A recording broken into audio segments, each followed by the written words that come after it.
एक बहुत अच्छी खबर आई आज चांद से, वो आपको बताने जा रहे हैं। इसको पहचान रहे हैं आप? ये है भारत का चंद्रयान 2 जो 2019 में छोड़ा गया था, जो चांद पर पहुंचने के बाद नष्ट हो गया या क्रैश हो गया आप कह सकते हैं, लेकिन इसका एक हिस्सा अभी भी चांद के चारों तरफ घूम रहा है, उसे कहते हैं ऑर्बिटर।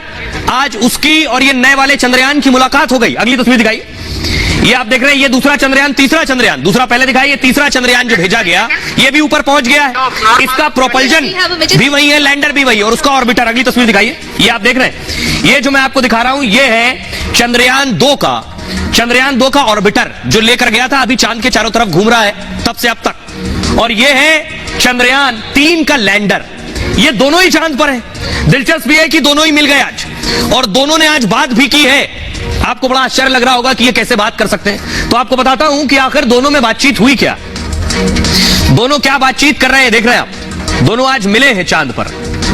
कैसे मिले ये भी आपको बताऊंगा। चक्कर लगा रहे हैं और आज आसपास आ गए। देखिए, एक दूसरे से पूछा है, स्वागत किया चंद्रयान 2 ने वेलकम बडी कहकर। जो उसका ऑर्बिटर है वो पूछ रहा है चंद्रयान 3 के लैंडर से, वेलकम बडी। भारत को मून मिशन में ये और कामयाबी मिली है, चंद्रयान 3 का चंद्रयान 2 से संपर्क हो गया।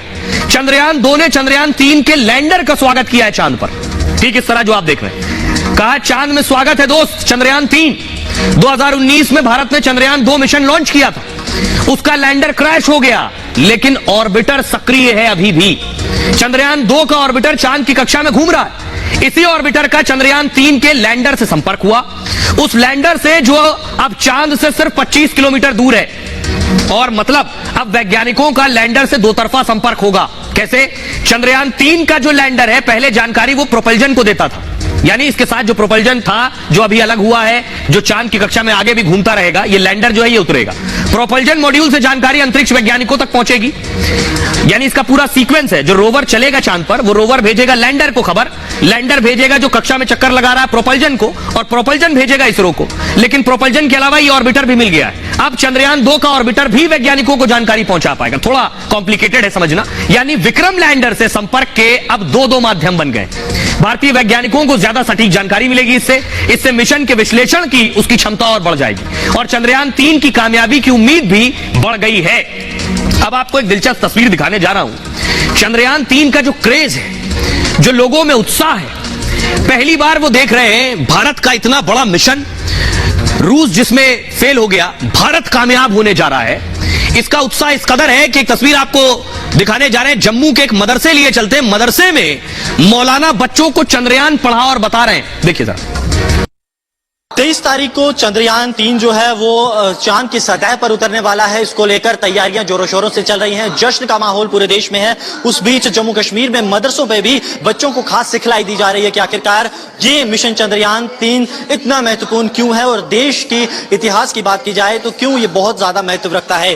भारत की तरफ से 2008 से लगातार प्रयास किए गए चांद की सतह पर पहुंचने के लिए, और उसी में एक बड़ा कदम माना जा रहा है चंद्रयान 3 जो भारत का मिशन है, जो कि 14 जुलाई को धरती की सतह से निकला था और अब चांद पर जो है वो बैठने वाला है। वीडियोस के सहारे जो है यहाँ पर जो मौलवी हैं वो यहाँ के जो इनके स्टूडेंट्स हैं उनको इस बारे में जानकारी दे रहे हैं कि आखिरकार कितनी महत्वपूर्ण जो है चंद्रयान की ये जो यात्रा है ये रही है, और कितनी बड़ी कामयाबी जो है इन्हें मिलने वाली है जब चांद जो है पर तिरंगा शान से लहराया जाएगा। लगातार यहाँ पर आप देखेंगे कि जो स्टूडेंट्स हैं, जो मदरसे के स्टूडेंट्स हैं, वो लगातार यहाँ पर मौलवी से जो चैप्टर्स हैं वो सुन रहे हैं।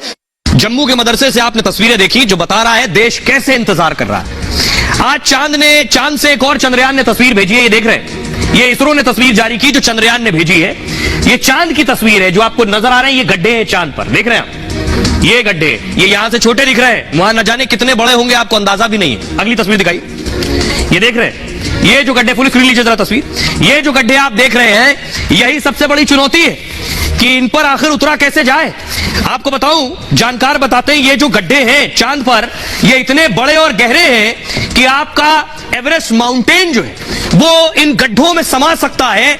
इतने गहरे गड्ढे, अब अंदाजा लगाइए चांद पर इतने गहरे गड्ढे कि पूरा एवरेस्ट इसके अंदर चला जाए।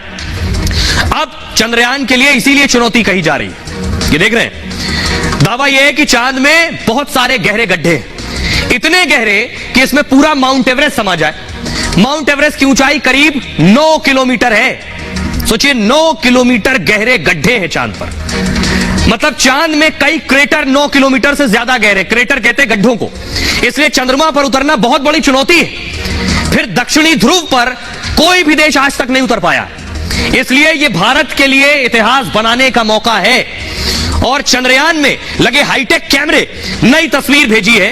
यह चंद्रमा के फार साइड की तस्वीर है, यानी जहां तक कोई नहीं गया, जो आपको दिखाई नहीं देता है यहां से चांद, उस हिस्से की तस्वीर भेजी है। मतलब उस इलाके की जो पृथ्वी से कभी नहीं दिखता। इसे चंद्रयान की लैंडिंग की अहम तैयारी भी माना जा रहा है, क्योंकि सेंसर और कैमरे से ही लैंडिंग स्थल तय होगा। विक्रम लैंडर में पहले से सॉफ्टवेयर लगाए गए, यह तस्वीर और सेंसर की सूचना से विश्लेषण करेंगे और इसके बाद ही लैंडर चांद की सतह पर उतरेगा। उबड़ खाबड़ या चट्टान वाली जगह पर नहीं उतरेगा, जहां उतरेगा वहां क्रेटर यानी चांद में गड्ढे ना हो। भारत चांद पर ऑक्सीजन और पानी की खोज करेगा, वो हीलियम जैसी गैस की मौजूदगी का पता लगाएगा। इससे यह भी पता चलेगा कि चांद पर जीवन संभव है या फिर नहीं। हमारे साथ सृजन पाल जुड़ रहे हैं, जो कि साइंटिस्ट हैं। उनसे सीधा सवाल है, सृजन पाल जी जरा दर्शकों को बताइए कि एवरेस्ट पर ये जो बड़े बड़े गड्ढे, ये अपने आप में बहुत बड़ी चुनौती है। अभी हमने दर्शकों को बताया इतने गहरे गड्ढे हैं कि पूरा एवरेस्ट समा जाए उसके अंदर। धरती और चंद्रमा के बीच में एक बहुत बड़ा अंतर है। अंतर यह है कि चंद्रमा पर वातावरण नहीं होता। अब धरती पर जब कोई भी उल्कापिंड यानी मीटियोर, बड़ा सा पत्थर स्पेस से, अंतरिक्ष से धरती की ओर आता है, ये उल्कापिंड, तो धरती का वातावरण उसको घर्षण यानी फ्रिक्शन से जला के राख कर देता है। और इसी को आप शूटिंग स्टार्स देखते हैं, पूंछ वाले तारे देखते हैं आपको। चंद्रमा पर ऐसा वातावरण नहीं है। इसका मतलब यह है कि अगर कोई धूमकेतु बहुत तेज से चंद्रमा की ओर आता है तो चंद्रमा उसको जला नहीं पाता, और ये धूमकेतु तेजी के साथ चंद्रमा को जोर से चोट पहुंचाता है। चंद्रमा छोटा है धरती के मुकाबले, तो ये जो चोट पहुंचती है, ये चंद्रमा में क्रेटर बन जाते हैं, गड्ढे बन जाते हैं। तो ये गड्ढे एक्चुअली चोट है। और ये भी समझिए कि अगर चंद्रमा वो चोट ना लेता तो वो जो धूमकेतु है वो पृथ्वी पर आता है, इसलिए चंद्रमा पृथ्वी को बचाने के लिए ये चोट लेता है। अब जो ये क्रेटर्स हैं वो काफी गहरे हैं। इनफैक्ट पूरे सौरमंडल में दूसरा सबसे गहरा गड्ढा क्रेटर चंद्रमा पर है। इसका नाम, अब जो बात बता रहे थे सृजन पाल जी, आपके पास आएंगे, जो बात वो बता रहे हैं कि सबसे गहरा जो गड्ढा है वो किस तरह का है, लेकिन आपको जानकर ताज्जुब होगा, ये जो गड्ढे हैं, इन गड्ढों के बाकायदा नाम रखे जाते हैं, इन पर रिसर्च होती है, इन पर पढ़ाई होती है, कितने गड्ढे हैं उनकी गिनाई होती है। ये आप देख रहे हैं, ये गहरे गड्ढे हैं, ये चांद की तस्वीर आप देख पा रहे हैं। ये जो गहरे गड्ढे हैं, इनके नाम क्या है, आइए मैं आपको बताता हूं इनके नाम कैसे पढ़ते हैं और किन भारतीयों के नाम चांद पर आपको मिल जाएंगे, वो भी देखिए बहुत दिलचस्प है। बहुत से भारतीयों के नाम पर ये गड्ढों के नाम रखे गए हैं, ये आप देख रहे हैं। सबसे पहला नाम भाभा क्रेटर है, होमी जहांगीर भाभा परमाणु वैज्ञानिक हैं, उनके नाम पर रखा गया। दूसरे हैं साराभाई क्रेटर, क्रेटर मतलब गड्ढा, साराभाई के नाम पर है। साराभाई, विक्रम साराभाई अंतरिक्ष विज्ञानी थे। एक और गड्ढा है क्रेटर जिसे कहेंगे रमन क्रेटर, सीवी रमन के नाम पर भौतिक विज्ञानी थे, उनके नाम पर रखा गया। एक है बोस क्रेटर, जेसी बोस जीव वैज्ञानिक थे, उनके नाम पर इसे रखा गया। और एक और नाम है आर्यभट्ट क्रेटर, आर्यभट्ट प्राचीन खगोल शास्त्री थे, उनके नाम पर रखा गया है इस क्रेटर का नाम। मित्रा क्रेटर, शिशिर कुमार मित्रा भौतिक विज्ञानी थे, उनके नाम पर पड़ा है। अब दिलचस्प यह है कि 2019 में चंद्रयान 2 ने चांद के एक क्रेटर की तस्वीर भेजी।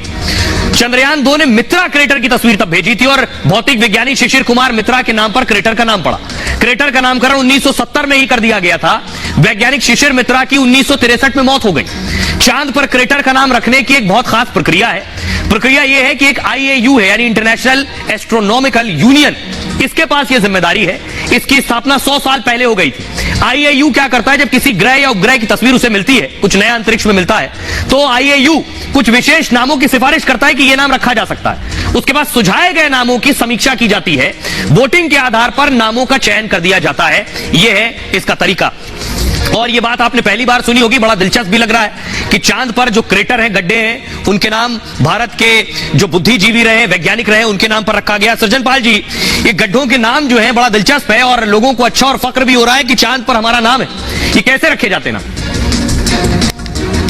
चंद्रमा पर जो क्रेटर यानी गड्ढे हैं, उनको देखने और नामकरण का जो सिलसिला है वो लगभग 400 साल पुराना है।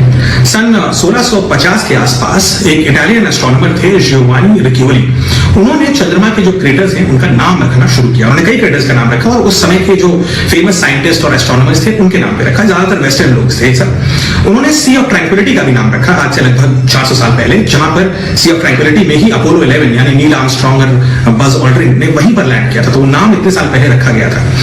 उसके बाद 1650 के बाद से सभी एस्ट्रोनॉमर्स ने, जिसने भी चंद्रमा के क्रेटर्स को अपनी दूरबीन से ऑब्जर्व किया, उन्होंने किसी न किसी रूप में उसका नाम रखा। कुछ ने अपने नाम पे रखा, कुछ ने दूसरों के नाम पे रखा। भारतीयों और भारतीय वैज्ञानिकों के नाम पे भी बहुत सारे क्रेटर्स हैं, जैसे कि डॉक्टर विक्रम साराभाई के नाम पर, होमी भाभा के नाम पर, मेघनाथ साहा के नाम पे, शिशिर कुमार मित्रा के नाम पे, मित्रा क्रेटर बहुत फेमस है, जगदीश चंद्र बोस के नाम पे बोस क्रेटर है, वो भी बहुत फेमस है। इनफैक्ट हमारे फेमस एक्टर शाहरुख खान के नाम पे भी एक क्रेटर का नाम रखा गया था कुछ साल पहले। तो इस प्रकार से चंद्रमा के क्रेटर को ज्यादातर फेमस लोगों के नाम से रखा जाता है। जी जी, बहुत बहुत शुक्रिया सृजनपाल जी हमसे बातचीत करने के लिए। तो सभी को बेसब्री से इंतजार है 23 अगस्त 6:04 का। आइए खबरों में आगे बढ़ते हैं। आज की एक और बड़ी खबर है कि सनी देओल का बंगला अब नीलाम नहीं होगा। कल ये खबर मैंने आपको बताई थी कि सनी देओल की पिक्चर तो धमाल मचा रही है, लेकिन यहां तारा सिंह के बंगले की नीलामी पर बोली लगने वाली है। रिपब्लिक ने 9 बजे हमने जब खबर दिखाई, उसके बाद चारों तरफ हंगामा हुआ और उसके बाद देखिए कैसे यू टर्न लिया गया। अगली तस्वीर दिखाइए जरा। ये सनी देओल का वो बंगला था, कल मैंने आपको दिखाया था सनी विला, इसी की नीलामी होने वाली थी 50 करोड़ से ज्यादा में लगभग। अगली तस्वीर दिखाइए। इसके लिए बाकायदा विज्ञापन आया था, बैंक ऑफ बड़ौदा का ये विज्ञापन आप देख रहे हैं, ये विज्ञापन आया था और ये तो कल विज्ञापन आया। जब खबर चली, हंगामा हुआ, तो विज्ञापन दूसरा दिया गया कि गलती हो गई। अगली तस्वीर दिखाई। एक और विज्ञापन आ गया कि ये गलती हो गई, नीलामी नहीं होनी थी, तकनीकी गलती है। अब सवाल पूछ रहे हैं, खासतौर पर सवाल पूछा जा रहा है, कांग्रेस भी सवाल पूछ रही। कांग्रेस के एक बड़े वरिष्ठ नेता ने सवाल पूछा कि आखिर कोई मेहरबानी हुई सनी देओल के लिए? कल तक तो घर नीलाम हो रहा था बंगला और आज यू टर्न हो गया। जरा रिपोर्ट देखिए।